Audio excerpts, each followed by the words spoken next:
ठीक है, सारे लोगों को Okay, टॉपिक दे दूंगी और ये फिर टॉपिक सारे ग्रुप का जो जो होगा वो भी आप निकिता साथ में बगल में लिखते चले जाइए, फिर हम लोग ग्रुप में उसको डाल देंगे। फाइन, चलिए आज अब शुरू करते हैं आपका इन्वायरमेंट प्रोटेक्शन एक्ट।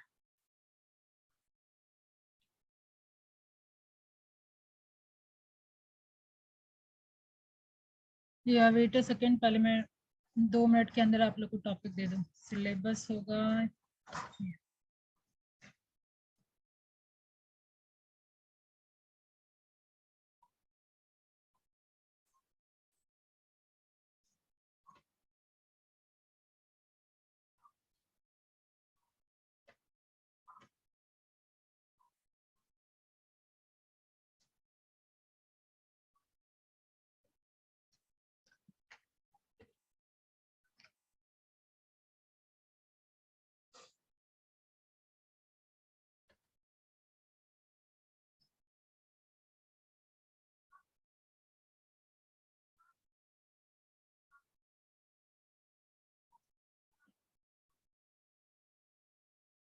ओके। सबसे पहला ग्रुप है रिया and Muskan. Riya Kumari role 26। एक और रिया है क्या? yes, ma'am. Where is she? She's not over here or what? Okay, जो भी है तो रिया का आप लिखते जाइएगा निकिता। फर्स्ट ग्रुप का है आपका जो साइंटिफिक मैनेजमेंट है वो कर लेंगे। Alright, first group scientific management. Second group Faizan और सिट्टू कुमारी, ये क्या करेगा? ये लोग तो रेगुलर रहा ही नहीं कभी। रैशनलाइजेशन में था तो रैशनलाइजेशन में थे ये लोग, Yes, ma'am. रैशनलाइजेशन ये लोग कर लेगा। देन आपका है रुपेश कुमार एंड आदर्श। रुपेश कुमार एंड आदर्श, ये भी बच्चा रेगुलर नहीं आए सपोज।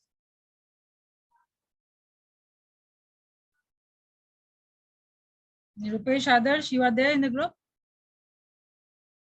आज भी प्रेजेंट नहीं है क्या?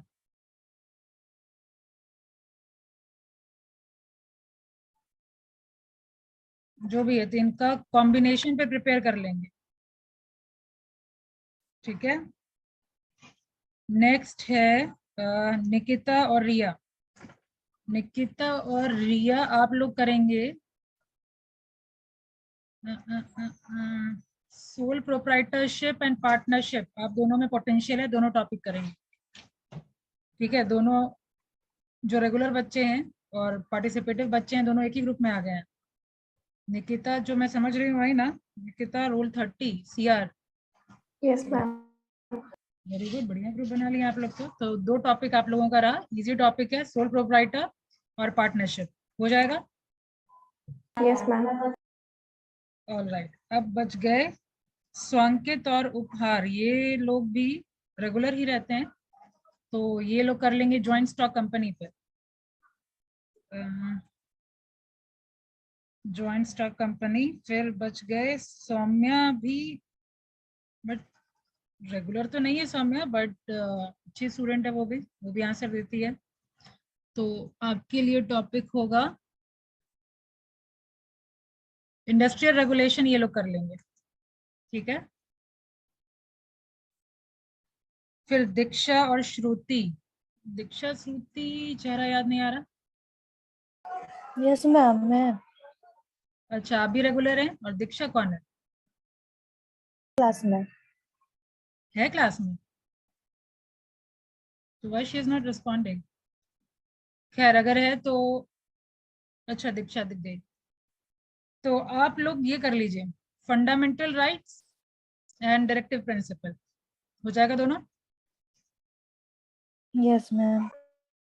Directive principle and fundamental rights आप कर लीजिए। और ये बच रहा है पॉलिटिकल इंस्टीट्यूशन।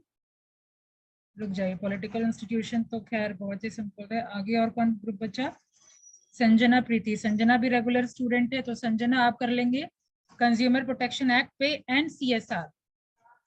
ठीक है, CSR एंड मैं अगेन बोल दूं कि जो आपका सिलेबस पॉइंट ऑफ व्यू से है उसी पे फोकस करें। ठीक है, ठीक हो जाएगा। तो हार्डली मैम एक और है, सुष्मिता और मानसी। सुष्मिता, मानसी, वो अभी नाम देना उसमें लिखना भूल गई। सुष्मिता रोल नंबर 1 और मानसी श्रीवास्तव। ठीक है, आप फाइनल उसमें लिख करके टॉपिक के साथ फाइनल लिस्ट तैयार करके यहाँ भेज दीजिएगा। ठीक है, मैं ग्रुप में डाल दूंगी। एक और टॉपिक कौन बच गया? सुष्मिता और मानसी का ग्रुप। टॉपिक मैं देख रही हूँ, टॉपिक कुछ बच रहा है क्या? तो इन्वायरमेंट प्रोटेक्शन एक्ट ये लोग कर लेंगे। ठीक है, नहीं, यहाँ पे 3 पॉलिटिकल इंस्टीट्यूशन भी बच रहा है ना। 3 पॉलिटिकल इंस्टीट्यूशन काफी छोटा है, ये और इन्वायरमेंट प्रोटेक्शन एक्ट ये भी छोटा है, तो ये 2 टॉपिक इन लोगों का होगा।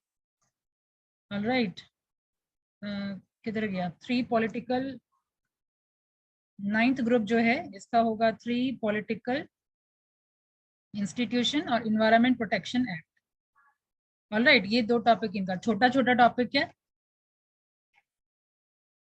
और तो कोई ग्रुप नहीं है, तो ऑलमोस्ट टॉपिक तो सारा कवर हो ही गया है। Yes ma'am. Okay, and rationalisation वाले, आप रैशनलाइजेशन किसको टॉपिक मिला है? Second group. Faizan and Sidhu. Okay, ये लास्ट में कंपेयर भी करेंगे साइंटिफिक मैनेजमेंट और रैशनलाइजेशन। ठीक है, भी प्रेजेंट रहे तब तो इंफॉर्मेशन भी मिले। तो जो भी फ्रेंड है उसके, कौन है फ्रेंड?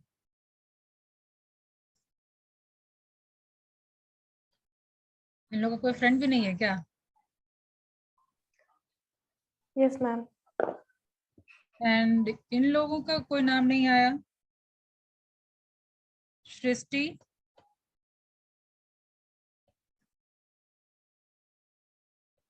और टॉपिक चेंज से रिलेटेड कोई डिस्कशन नहीं करेंगे।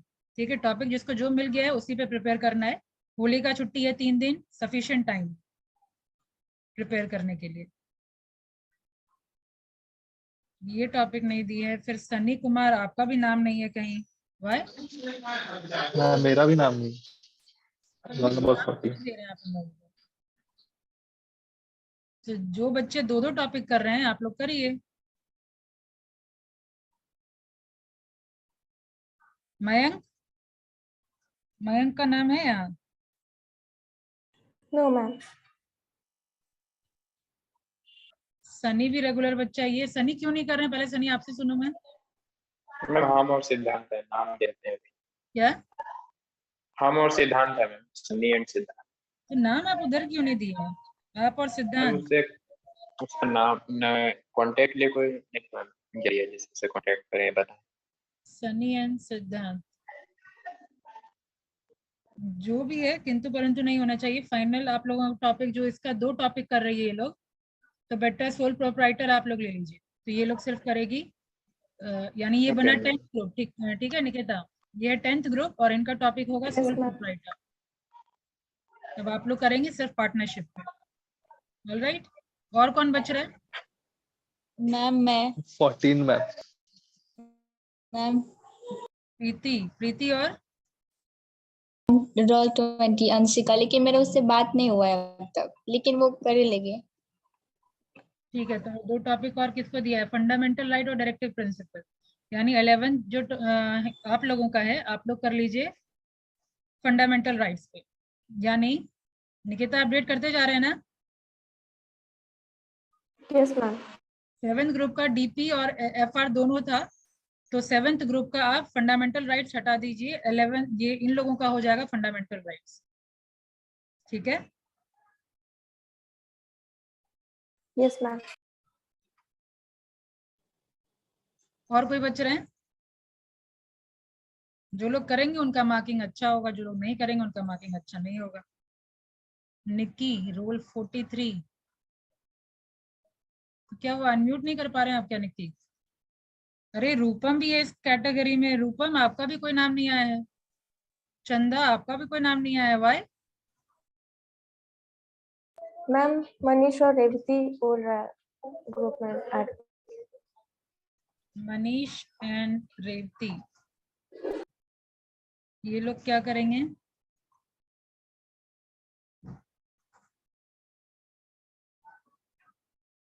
और 2 टॉपिक किसको दिया गया है?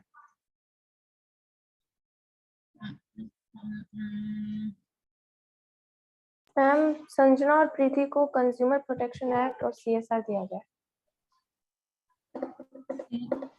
CSR तो अच्छा, इधर 3 पॉलिटिकल इंस्टीट्यूशन, CSR तो कोई टॉपिक ही नहीं है, छोटा सा बस एक पैराग्राफ है। 3 पॉलिटिकल इंस्टीट्यूशन और EPA इन्वायरमेंट प्रोटेक्शन एक्ट दोनों जिसको दिया गया है 9th वाले ग्रुप से हटा दीजिए और ये दे दीजिए 3 पॉलिटिकल इंस्टीट्यूशन कर लेंगे ये लोग, मनीष एंड रेवती, ठीक है। पॉलिटिकल इंस्टीट्यूशन पे मनीष एंड रेवती और 9th ग्रुप जो था वो इन्वायरमेंट प्रोटेक्शन एक्ट हो गया। अब जो लोग नहीं हैं, नहीं नाम दिए, उनको इंस्पिरेशन का जरूरत भी नहीं है। मैम निक्की और तान्या मैसेज किए। निक्की, तानिया,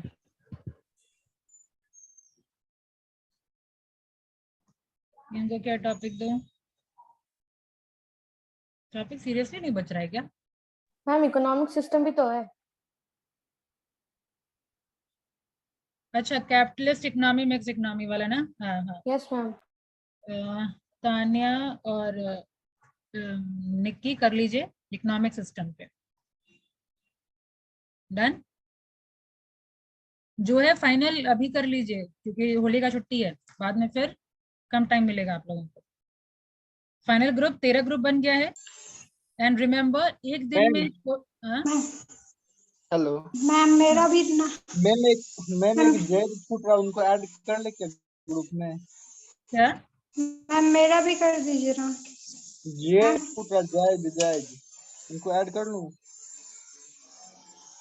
ठीक है, अब जब टॉपिक नहीं बच रहा है तो आप अब ऐड कर सकते हैं, लेकिन नाम क्या बताए? मनीष रेवती और मैम मेरा भी कर दीजिए। Zaid roll number roll 15 ma'am, roll 15 Zaid. 15 Zaid.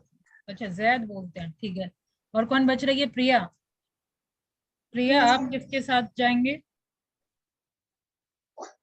Ma'am युवराज को डाल दीजिए। तब युवराज है कहाँ? युवराज का रोल नंबर?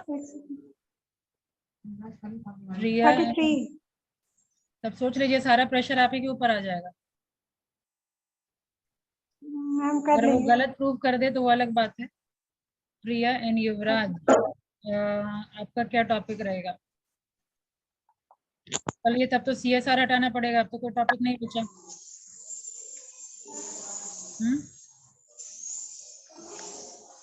क्या मैम? अब तो कोई टॉपिक नहीं बचा ना, तब CSR करिए आप लोग, ठीक है। एंड इंश्योर कि एक दिन में 3 टॉपिक कवर हो, राइट। इस टाइप से आप PPT बनाइएगा, यानी 1 घंटे का है, उस हिसाब से आप लोग करेंगे प्रिपरेशन। एक दिन में 3 प्रेजेंटेशन। ओके डन, हो गया फाइनल लिस्ट तैयार। Nikita? Yes ma'am. Ma'am political environment भी तो है ना एक? पॉलिटिकल इन्वायरमेंट वही तो है आपका। पॉलिटिकल इंस्टीट्यूशन दिया तो मैंने। कौन कर रहा है political institution? Yes ma'am. Political institution Manish, Revathi and Zayed, इनको मिला है। Okay ma'am. चलिए फटाफट हम लोग खत्म करते हैं आपका इन्वायरमेंट प्रोटेक्शन एक्ट। किधर है? मैम मेरा और स्वप्निल का भी कर दीजिए ना। मैम प्रिया और युवराज CSR कर रहे हैं। कौन? स्वप्निल और अम्मा, रोल नंबर 51। ये है 15th ग्रुप। अरे 14th ग्रुप में किसको बनाई? अच्छा ये है 14th, ये 15th ग्रुप। आप तब आप कर लीजिएगा इसी पे। अच्छा एनवायरमेंट प्रोटेक्शन एक्ट भी हो गया। पब्लिक सेक्टर इंटरप्राइजेस पे कर लेंगे आप लोग, जो अब आने वाला है। और एक और बच रहा है, अगर और ग्रुप आएंगे तो टेक्निकल एनवायरमेंट ले लेंगे। मैम PPT बना के बस उसको एक्सप्लेन करना है ना? हाँ दोनों को? हाँ ओके। डन। चलिए मैम रोल 61 मैसेज किए, उसका कैमरा और माइक दोनों अनम्यूट नहीं हो रहा। रोल 61 और 60 बस वही मैसेज किए, ग्रुप का नाम नहीं पता है। हाँ, तब फिर वो टेक्निकल एनवायरनमेंट कर लेगी। ठीक है, डन ना। जो भी एक और बच रहा है, एक सीट और है 61 के साथ, वो कर लेंगे। कहाँ अभी 8 मैम ग्रुप बन रहा था, अभी 16 ग्रुप बन गया। प्रिया और युवराज का CSR है। हाँ, ओके मैम। एक अभी का एक और जगह बाकी है, टेक्निकल एनवायरनमेंट एक और आ सकते हैं। एक ज्योति कुमारी भी है, रोल 29। खैर, जो लोग पहले बताएंगे उनको 3 दिन का टाइम मिल रहा है, जो लेट बताएंगे उनको फिर वही होगा, टाइम का शॉर्टेज होगा।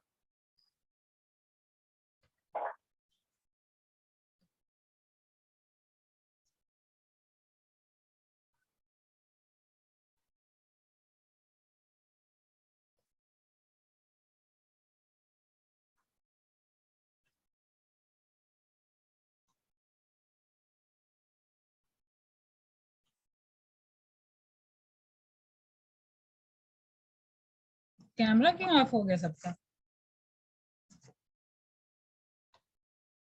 ओके, मैंने कहा था पढ़ के आने के लिए, सब लोग पढ़ लिए हैं? पढ़ के आने बोला गया था, कल PDF में भेज चुकी थी। थोड़ा बहुत जस्ट मिला इसका, एनवायरमेंट प्रोटेक्शन एक्ट का। यस मैम पढ़े हैं। Yes ma'am. ये क्या समझ में आया?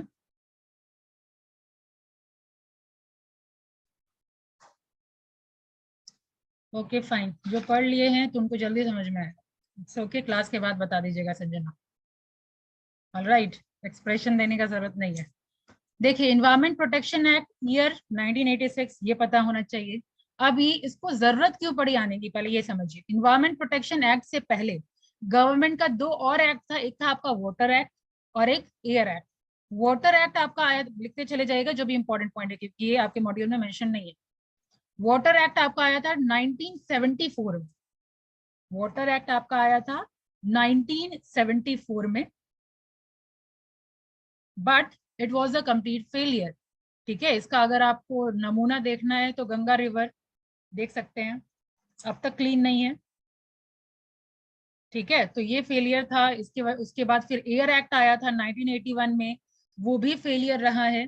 तो गवर्नमेंट ने क्या किया, मतलब एक तरीके का इन्वायरमेंट से रिलेटेड एक अम्ब्रेला एक्ट तैयार कर दिया गया, जिसमें वाटर, एयर, ठीक है, कोई भी हजार्डियस सब्सटेंस हो गया, वो सब उसके अंदर डाले। मतलब इन्वायरमेंटल पॉल्यूटेंट जितना है, ठीक है, उससे रिलेटेड जितना भी चाहे वो लैंड ही क्यों ना हो, वाटर, एयर तो है ही, लैंड है, ये सबसे जो भी पॉल्यूशन क्रिएट होता है इन्वायरमेंट को, वो सब आ जाएगा आपका इन्वायरमेंट प्रोटेक्शन एक्ट में। समझ आया? दोबारा रिपीट कर रही हूँ निक्की। पहले था आपका वाटर एक्ट, वो था 1974 में, इट वाज नॉट सक्सेसफुल।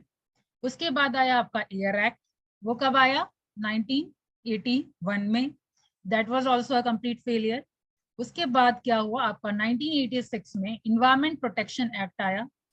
ठीक है, जिसका नाम ही बता रहा है। आप देखिए ऑब्जेक्टिव को, इससे क्वेश्चन कैसा कैसा आएगा, ऑब्जेक्टिव पूछा जाएगा, इन्वायरमेंट प्रोटेक्शन एक्ट का क्या क्या ऑब्जेक्टिव है। तो अब थोड़ा कॉमन सेंस पे लगाए, इतना तो आइडिया मिल गया कि इन्वायरमेंट से रिलेटेड है। तो अगर आपके कॉमन सेंस की बात करें तो कितना चलता है निक्की, आपसे आंसर चाहिए। ऑब्जेक्टिव क्या हो सकता है इन्वायरमेंट प्रोटेक्शन एक्ट का? इन्वायरमेंट मैम कब आया और इसमें क्या क्या इंक्लूड होता है? नहीं, मैं ऑब्जेक्ट पूछ रही हूँ, मकसद क्या होगा इन्वायरमेंट प्रोटेक्शन एक्ट लाने का, मकसद क्या होगा? मैम इन्वायरमेंट को क्लीन, जैसे वाटर को क्लीन रखना, एयर को क्लीन करने के लिए कोई एक्ट लाना। यही सेम मकसद है आपका, इन्वायरमेंट कैसे क्लीन रहे, ठीक है, कैसे हम इन्वायरमेंट को प्रोटेक्ट करें।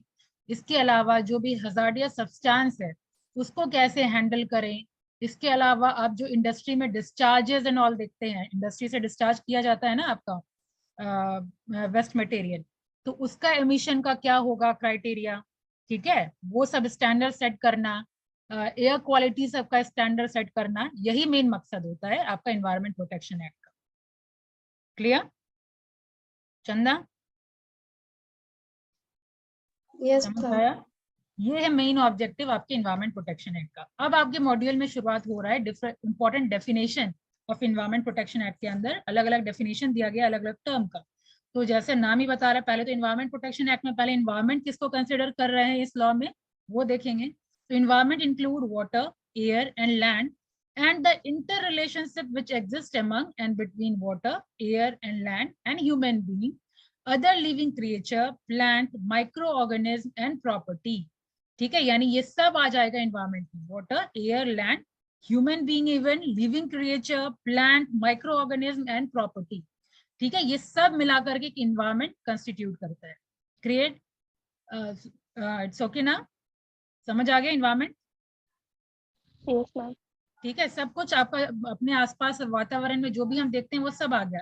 अब इन सबको अगर क्षति पूरा पहुंचाया जाए तो वो इन्वायरमेंट प्रोटेक्शन एक्ट के अंदर कवर होता है, यानी इनमें से किसी को भी हमको क्षति नहीं पहुंचाना, इफेक्ट नहीं करना। फाइन। अब बात आती है इन्वायरमेंट पॉल्यूटेंट की। पॉल्यूटेंट मतलब जो भी इन्वायरमेंट में लिक्विड फॉर्म में, सॉलिड फॉर्म में या गैसियस फॉर्म में अगर प्रेजेंट है, ठीक है, आपको पता होगा कि सर्टेन अमाउंट तक या सर्टेन कॉन्सेंट्रेशन तक मौजूद है, तब तक वो हार्मफुल नहीं होता इन्वायरमेंट के लिए। ठीक है, लेकिन जहां वो सर्टेन कॉन्सेंट्रेशन से एक्सीड कर जाता है, then it will be termed as environmental pollutant. ठीक है, कुछ सर्टेन कॉन्सेंट्रेशन को एक्सटेंड कर जाए जो कि हो injurious to environment, that will be consider as environmental pollutant. Clear?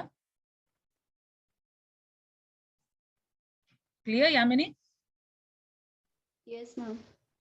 अब आगे बढ़ते हैं इन्वायरमेंट पॉल्यूशन। अब तो pollution itself is a meaning, pollution तो अभी डिफाइन करने की जरूरत नहीं है। जहां इन्वायरमेंट में ये पॉल्यूटेंट प्रेजेंट हो गए, इसका मतलब हमारा इन्वायरमेंट प्रदूषित है।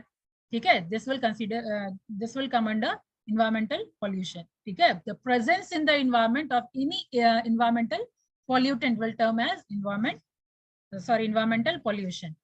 डन। अब बात आ रही है हैंडलिंग की। तो हैंडलिंग, किस चीज को हैंडल करने की बात हो रही है यहाँ पे?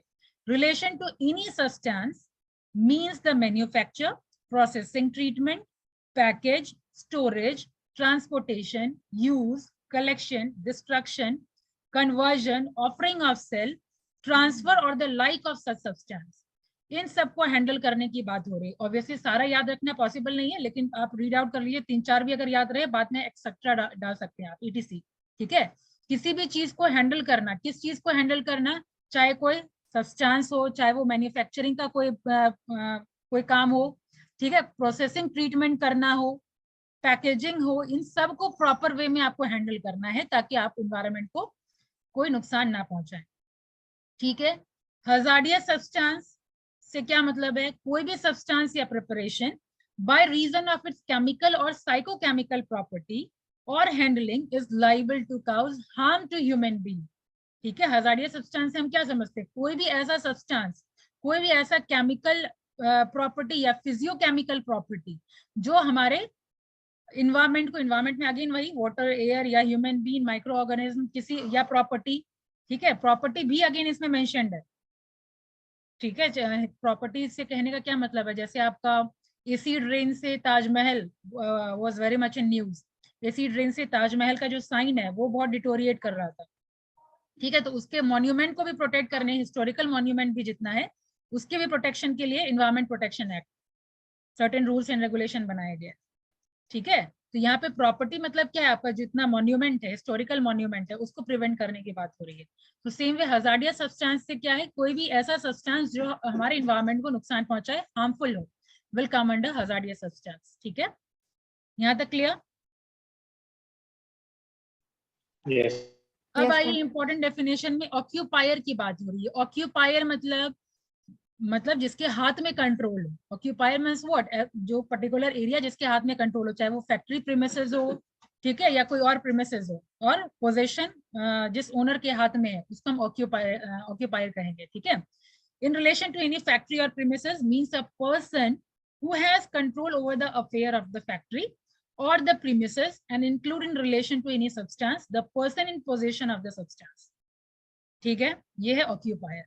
Prescribed means prescribed by rules made under this act. जो भी rules and regulation इस act के अंदर बना हुआ है, इसका definition, prescribed का ये definition है। ठीक है, अब ये है इंपॉर्टेंट डेफिनेशन। अब आ जाइए, एंड आई थिंक ये थोड़ा बहुत कंप्लीटली कॉमन सेंस बेस है, एक बार रीडिंग तो जरूर दे देंगे आप लोग। अब इसमें क्वेश्चन कैसे पूछा जाता है, स्टेटमेंट दे दिया जाएगा, this is the definition of what, या फिर what is the definition of environment in term of environment protection act. ठीक है, कॉमन सेंस बेस्ड है, एक बार रीडिंग तो ऑब्वियसली दे देंगे, ज्यादा एफर्ट लगाना पड़ेगा नहीं, तो कुछ अलग डेफिनेशन नहीं है, जो इन जनरल हम लोग समझते हैं वही डेफिनेशन है। और हाँ, डेफिनेशन लिखने नहीं आएगा, ऐसा डिस्क्रिप्टिव अब तक तो नहीं आया है कि हाँ आपको एनवायरमेंट प्रोटेक्शन एक्ट के अंदर एनवायरमेंट को कैसे डिफाइन किया है वो बताइए। ठीक है, ऐसा अब तक तो देखने को नहीं मिला है, और अगर पूछा जाएगा तो it is easy, you can write. अब आ जाइए, power of central government to take measures to protect and improve environment. क्या क्या पावर सेंट्रल गवर्नमेंट के पास है जो आप इन्वायरमेंट को प्रोटेक्ट करने के लिए यूज कर सकते हैं। अब देखिए यहाँ पे सेक्शन नहीं दिया हुआ है, ठीक है, but it can be the part of your objective question.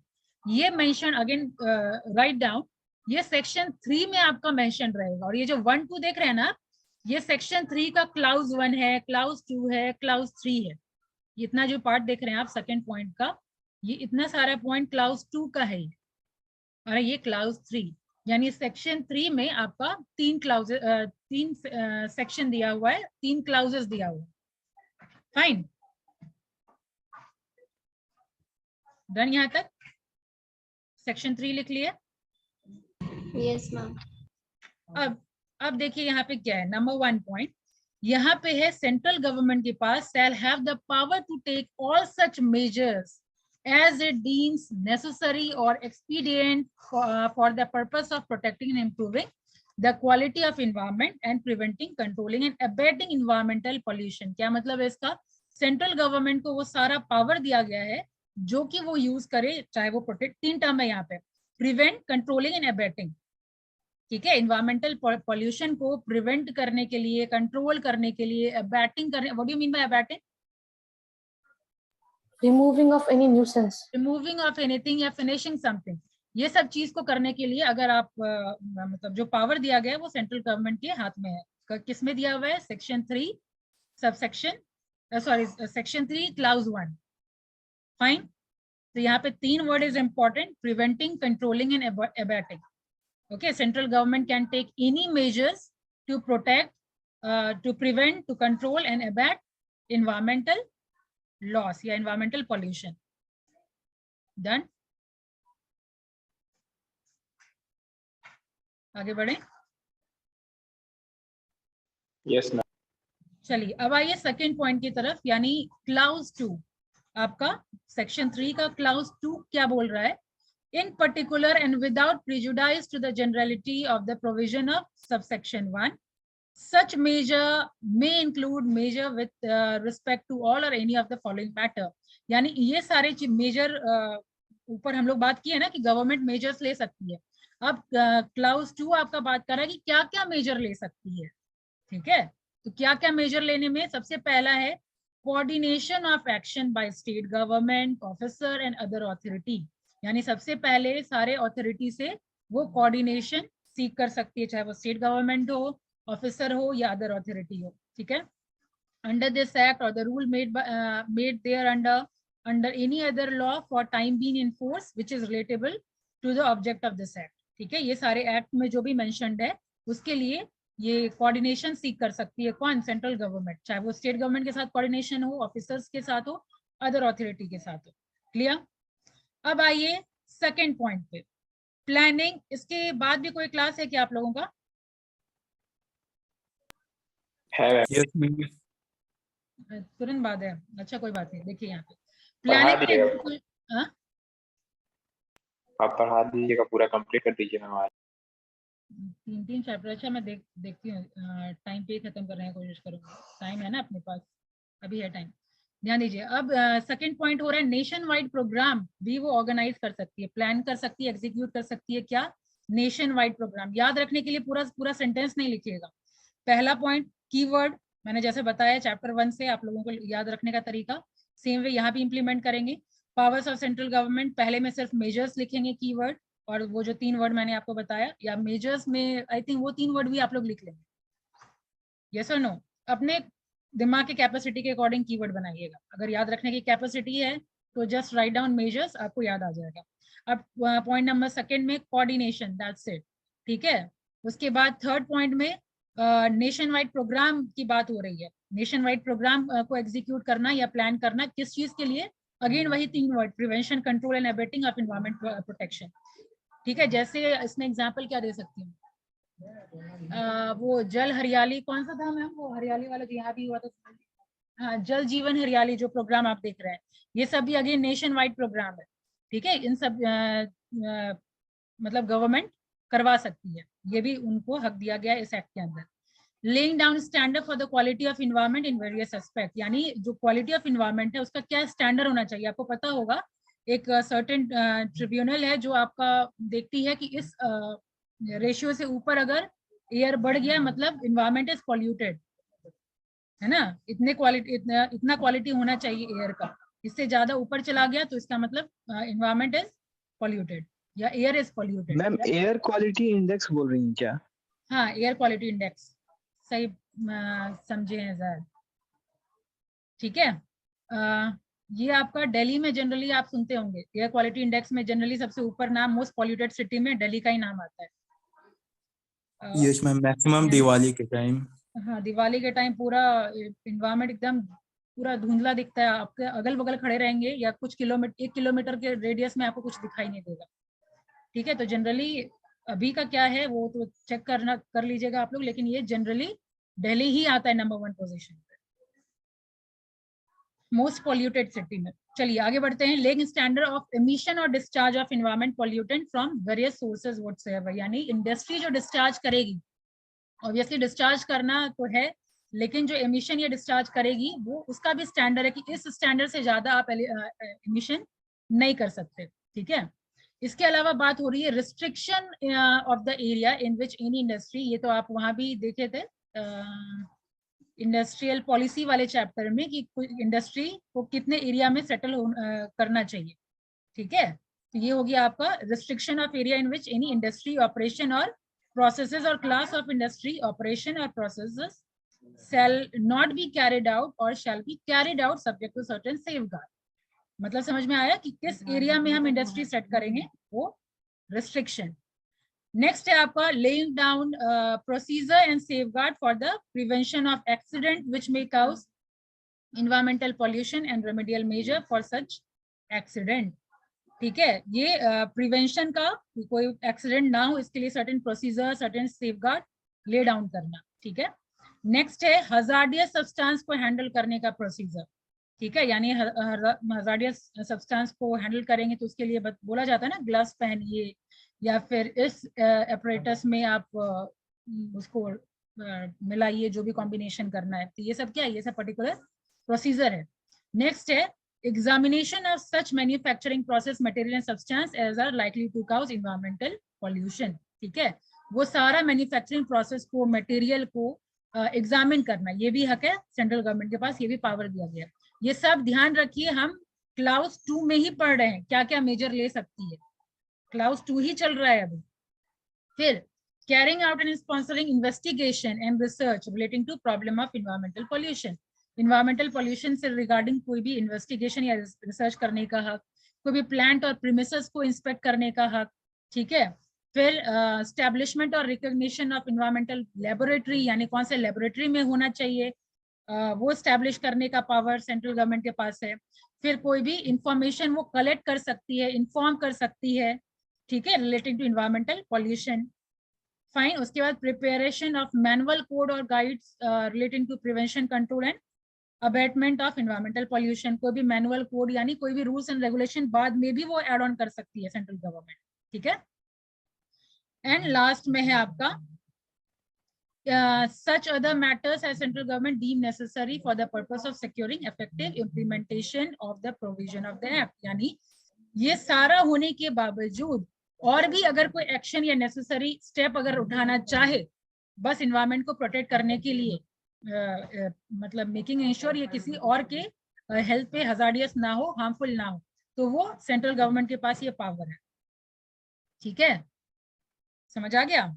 अब बचा क्लाउज 3। क्लाउज 3 है तो लंबा चौड़ा, लेकिन मतलब इसका सिंपल है कि ये सेंट्रल एम्पावर कर रही है सेंट्रल गवर्नमेंट को कंस्टिट्यूट करने के लिए अथॉरिटी, ठीक है, और नेसेसरी स्टेप प्रोवाइड किया जाता है किसको, पॉल्यूटर को, यानी जो एनवायरनमेंट को प्रदूषित कर रहा है उसको हम नेसेसरी स्टेप, हम मतलब सेंट्रल गवर्नमेंट की बात हो रही है, सेंट्रल गवर्नमेंट नेसेसरी स्टेप उसको दे सकती है कि आपको ये फॉलो करना है पॉल्यूटर्स को, ठीक है। ये है आपका सब क्लाउज 3। मैम प्लीज इसको एक बार रिपीट कीजिए ना फिर। सेंट्रल गवर्नमेंट के पास पावर है कि जो भी पॉल्यूटर है उसको आप सर्टेन गाइडलाइन दे सकते हैं या स्टेप लेने बोल सकते हैं टू कंट्रोल द पॉल्यूशन, ठीक है, हो गया ना। ओके।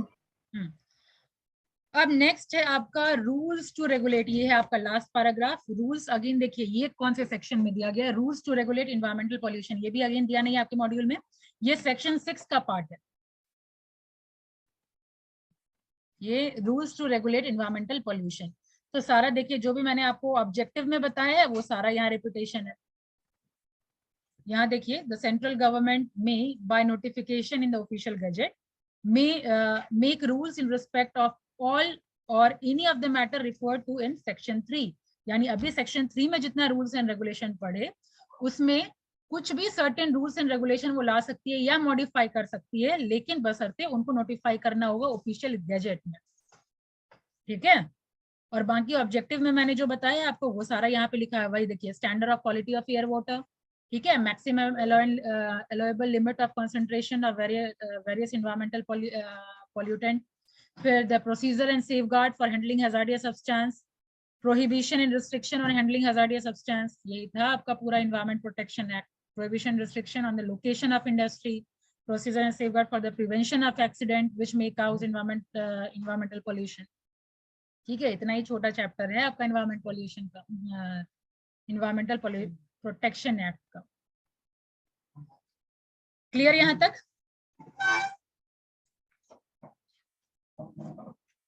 Yes sir. एक बार रीडिंग दे दीजिएगा, और कोई अगर किसी पॉइंट में अगर डाउट होगा तो लेट मी नो। अब इससे भी छोटा है आपका कौन सा, स्ट्रक्चर ऑफ पब्लिक एंटरप्राइजेस। बस आप ऐसे ग्राफ बनाइए और समझते चले जाइए। पब्लिक एंटरप्राइजेस से पहले आप लोग समझते क्या हैं, पब्लिक एंटरप्राइजेस पीएसयूज, ऐसा तो नहीं है कि पहली बार सुने होंगे। एक मिनट, ये मैं चार्ट, हाँ बताइए, ये मैं चार्ट के थ्रू समझाती हूँ, रीडिंग तो आप लोग दे देंगे। बताइए, आप लोग बताइए, what do you understand with the term PSU?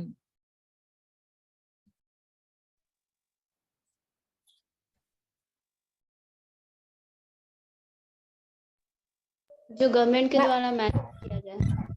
हाँ एग्जैक्टली, ऐसा कोई एंटरप्राइज जो मैनेज और कंट्रोल हो, किसके थ्रू, आपके गवर्नमेंट के थ्रू। किस चीज के लिए होता है ये, आपके इकोनॉमिक एक्टिविटी को रन करने के लिए आपका पीएसयू सेटल्ड होता है। समझ आया? अब इसमें पूछा जाए, एक तो डेफिनेशन पूछा जाएगा पीएसयू का, और दूसरा कितना टाइप्स होता है या फॉर्म्स ऑफ पीएसयू। तो बेसिकली 3 फॉर्म है इसमें, 1, 2 and 3। तो बस ये 3 समझ लीजिए, ये चैप्टर खत्म हो जाएगा, आप रीडिंग दे दीजिएगा, ठीक है। ये पहला आप लोग लिखेंगे डिपार्टमेंटल, ये पूरा मैं लिख नहीं पाऊंगी, शॉर्ट में लिख रही हूँ, पूरा आप लोग नोटबुक में लिख लेंगे। डिपार्टमेंटल अंडरटेकिंग, दिल्ली यूनिवर्सिटी नहीं लिख लीजिएगा, DU, डिपार्टमेंटल अंडरटेकिंग लिख लिए। अब समझिए, और जो मैं बोल रही हूँ बस पॉइंटर्स लिखते जाइए। डिपार्टमेंटल अंडरटेकिंग को सबसे ओल्डेस्ट फॉर्म ऑफ अंडरटेकिंग माना गया, यानी ये ओल्डेस्ट फॉर्म है। ऑब्जेक्टिव अगर पूछा जाए, oldest form of PSU is आपका क्या, डिपार्टमेंटल अंडरटेकिंग। Departmental undertaking. अब कंट्रोल किसके हाथ में दिया गया है, सेंट्रल गवर्नमेंट और स्टेट गवर्नमेंट के हाथ में ही सारा कंट्रोल रहता है, ठीक है। तीसरा पॉइंट, फाइनेंस कौन प्रोवाइड करेगा, फाइनेंस भी गवर्नमेंट ही प्रोवाइड करेगी, ठीक है। कैसे, आपको पता होगा, रेलवे बजट बनता है ना, तो ये बाकी का तो आपको पता नहीं हो, रेलवे बजट बनता है ये तो पता है, यस मैम। तो इसका बजट कैसे बनता है? जो एनुअल जो बजट बनता है उसके थ्रू इन लोगों को फाइनेंस प्रोवाइड किया जाता है, ठीक है। और इसमें जो रेवेन्यू जनरेट होता है वो रेवेन्यू कहाँ जाएगा? फिर गवर्नमेंट के ट्रेजरी में ही, ठीक है। ट्रेजरी में आपका जितना रेवेन्यू जनरेट होता है वो वहीं पे डिपॉजिट होता है, गवर्नमेंट एंड ट्रेजरी, ठीक है। और इसके जो एम्प्लॉयज हैं उसको सिविल सर्वेंट बोला जाता है, फाइन। जैसे फॉर एग्जांपल डिफेंस हो गया, मतलब स्ट्रेटेजिकली जितना इंपॉर्टेंट है वो सब इसके अंदर आ गया, रेलवे आ गया, ठीक है। फिर पोस्ट एंड टेलीग्राफ ये इसमें आ गया। ये सारे एग्जांपल है आपका डिपार्टमेंटल अंडरटेकिंग का। क्लियर? यहाँ तक क्लियर? Yes ma'am. चलिए अब बढ़ते हैं हम सेकेंड पार्ट की तरफ, जैसे स्टैट्यूटरी कॉर्पोरेशन। अब ये स्टैट्यूटरी तो कई बार रिपीट हो चुका है। What is statutory corporation?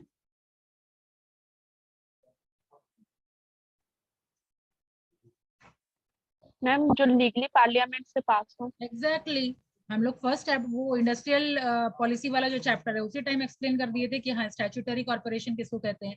कोई भी ऐसा एक्ट पास करके सर्टेन रूल्स एंड रेगुलेशन अगर हम ला रहे हैं, सॉरी कॉर्पोरेशन को हम स्टैब्लिश कर रहे हैं, तो that will come under statutory corporation, ठीक है। एक्ट पास करके कोई भी कॉर्पोरेशन हम स्टैब्लिश कर रहे हैं, that will come under statutory corporation. अब बात आती है पावर, ड्यूटीज एंड रिस्पॉन्सिबिलिटी। वो सब एक्ट है ना। इस कॉर्पोरेशन में काम कैसे होगा, तो अब तक इतना सारा हम लोग एक्ट पढ़ लिए, वो सारा उसमें मेंशन रहता है कि आपका क्या पावर होगा, क्या रिस्पॉन्सिबिलिटी होगा, क्या ड्यूटी होगा, ठीक है। किसका क्या ड्यूटी है वो सारा it will be mention under statutory corporation. Sorry आपका एक्ट के अंदर सारा कुछ मेंशन होगा। डन, ये भी पॉइंट लिख लिया। All the powers, duties and responsibility will be mentioned under this act. Fine. अब कंट्रोल यहाँ कौन करेगा? बोर्ड ऑफ डायरेक्टर के थ्रू यहाँ पे कंट्रोल होता है। यहाँ पे बोर्ड ऑफ डायरेक्टर अपॉइंट्स होते हैं, लेकिन चूंकि पीएसयूज है तो यहाँ पे अगेन नॉमिनेट करने वाली गवर्नमेंट ही होती है। बोर्ड ऑफ डायरेक्टर्स काम करेंगे लेकिन नॉमिनेटेड थ्रू बाय गवर्नमेंट ही होगा, ठीक है। यहाँ भी सेंट्रल गवर्नमेंट और स्टेट गवर्नमेंट कंट्रोल करती है और फिनांस भी प्रोवाइड करती है। जैसे फॉर एग्जांपल आपका एलआईसी एक्ट, ठीक है, एयर इंडिया एक्ट, ये सब आपका एग्जांपल हो जाएगा स्टैट्यूटरी कॉर्पोरेशन में। सबका एक्ट है ना, तो एलआईसी इसमें एग्जांपल है, एयर इंडिया एयरलाइन आपका इसमें एग्जांपल है स्टैट्यूटरी कॉर्पोरेशन के अंदर। मैम वो गवर्नमेंट है क्या इंडियन एयरलाइन क्या? हाँ ओके ठीक है। मैम अब अच्छा, हाँ इस बार जो रतन टाटा ने अपना मतलब एयर इंडिया ले लिया था ना मैम, तो वो भी इसके अंदर आएगा? एयर इंडिया रतन टाटा ने ले लिया था, इसके बारे में मुझे नहीं पता। फिलहाल एयर इंडिया तो आपका एक्ट है, ये वाला मुझे देखना पड़ेगा, ठीक है। और ये आगे बढ़िए, फिलहाल वो वाला चेक कर लेंगे हम लोग। ये गवर्नमेंट लास्ट में है आपका गवर्नमेंट कंपनी। तो गवर्नमेंट कंपनी तो कंपनीज एक्ट में ही हम लोगों ने डिस्कशन कर लिया था। गवर्नमेंट कंपनी क्या होता है? Government company, companies act, joint stock company में पब्लिक कंपनी 51% किसके पास हो? गवर्नमेंट के पास। गवर्नमेंट के पास। गवर्नमेंट कंपनी का ये डेफिनेशन है। 51% से अधिक, चाहे वो सेंट्रल गवर्नमेंट है चाहे वो स्टेट गवर्नमेंट है, उन लोग के हाथ में अगर रहता है तो फिर आ जाएगा आपका ये गवर्नमेंट कंपनी की कैटेगरी, ठीक है। अगेन यहाँ पे भी बीओडी यानी बोर्ड ऑफ डायरेक्टर्स ही रहते हैं मैनेज और कंट्रोल करने के लिए, उसको भी नॉमिनेट गवर्नमेंट ही करती है। गवर्नमेंट कंपनी में कौन? गैस अथॉरिटी ऑफ इंडिया, ये सब इसका एग्जाम्पल हो सकता है। एयर इंडिया अभी भी है कि नहीं, एक बार देखती हूँ। टाटा ग्रुप में अभी ओन कर रहा है, हाल में लिया है। पहले तो थी, अब लेट मी चेक।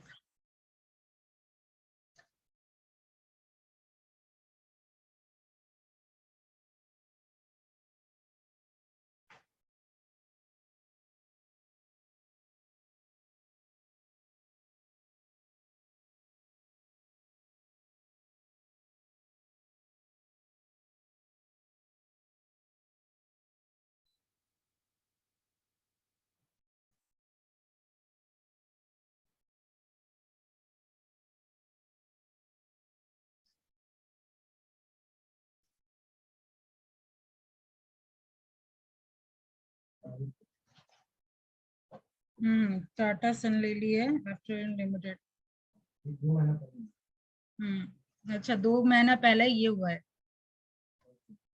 ठीक है। तो यहाँ पे आप एग्जाम्पल में LIC ले सकते हैं, ओके। तो यही सारे और भी बहुत सारे एग्जाम्पल मिलेगा आपके मॉड्यूल में भेज देती हूँ, रीड आउट करिए। इतना ही दिया हुआ है structure of public enterprises. Alright, अब बच रहा है टेक्निकल एनवायरनमेंट। होली के बाद आइए, वो भी खत्म हो जाएगा। Alright, okay ma'am. Okay ma'am. now give your attendance and play safe. Happy Holi. Same to you. Same to you, ma'am.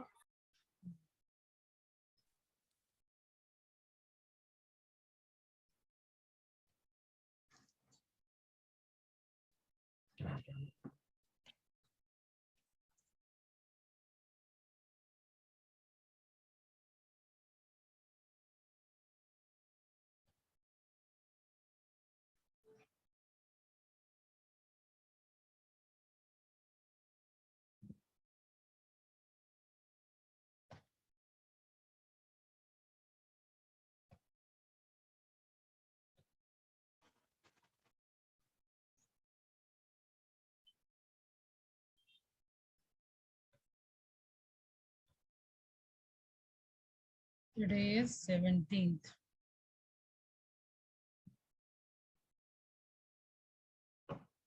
Roll 1. 1, 2, 3, Present, ma'am. 4, 5. Yes, 6, ma'am. 6. 5, ma'am. हो गया 7, 8, 9, Yes, ma'am. 10,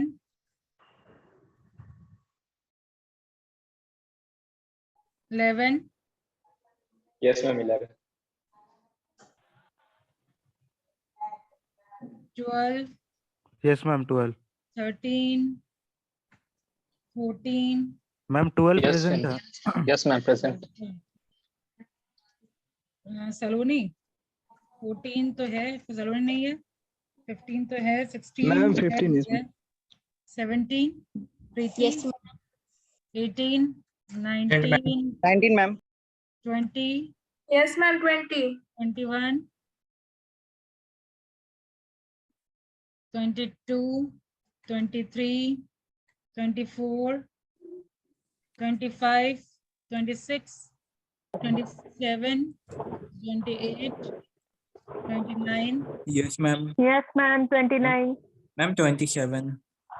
30, Yes, ma'am. 31, 32, 33, 34, 35, Present, ma'am. 35. 36, Present, ma'am. 36. Ma'am आप 27 के जगह 28 को present कर दिया। 27 में Yes, कर ma'am. देते हैं। अभिषेक Yes, नहीं है, ma'am. इसलिए मैं बोलती हूँ रोल नंबर भी साथ साथ बोला करिए। 37, Yes, ma'am. 38, 39, 40, 41, 42। चंदा आप इन लोग के साथ चले जाइए ग्रुप में, क्या नाम है, रिया और निकिता के साथ। समझ आया? कॉन्फिडेंस अगर नहीं आ रहा है उन लोग के साथ करिए, थोड़ा तो प्रेजेंट करेंगे आप, ठीक है। क्लास कर रहे हैं तो थोड़ी है कि बैठना है, छुप के रहने आए क्या? 3 साल ऐसे निकल जाएगा।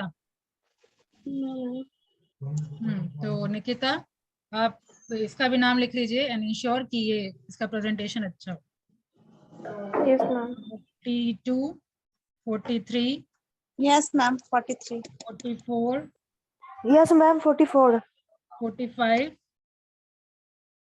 46, 47, 48, 49, 50, 51, Yes, ma'am. 51. 52, 52, 53, ma'am. Yes, ma'am. 52. 53, 54, 55, 55 ma'am. Ma'am exam कब से होगा मैम? 11 तारीख से। Okay ma'am. 56, 57, 58, 59, Yes, ma'am. 59. 60, 61, 62, 61. 62, 62 आज एब्सेंट है। ओके रिया देख के बताइए कल कौन कौन प्रेजेंट थे। Yes, ma'am. सीक्वेंस में बताइएगा।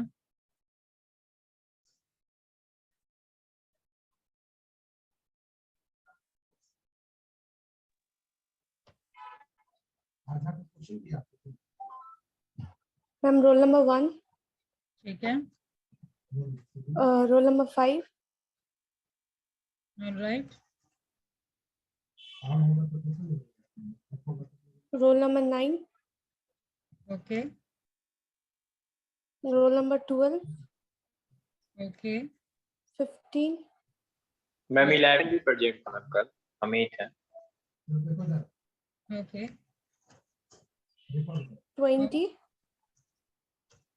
रेवती भी तो था, रेवती का ही तो क्वेश्चन हैंडल हो रहा था।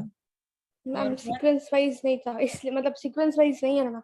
16, 19, 16 भी है। अच्छा मैम 19, 17 भी है, 19, 13, 40, 14, 40 मैम, ठीक है, 23, ओके 27, ठीक है, 30, ओके 36, ओके 36, ये क्या कर 37, okay 40, okay 44, okay 50, 55, 56, 58, 38, and 59. Done? All right. Chalo, thank you and happy Holi to all. Thank you. Thank you.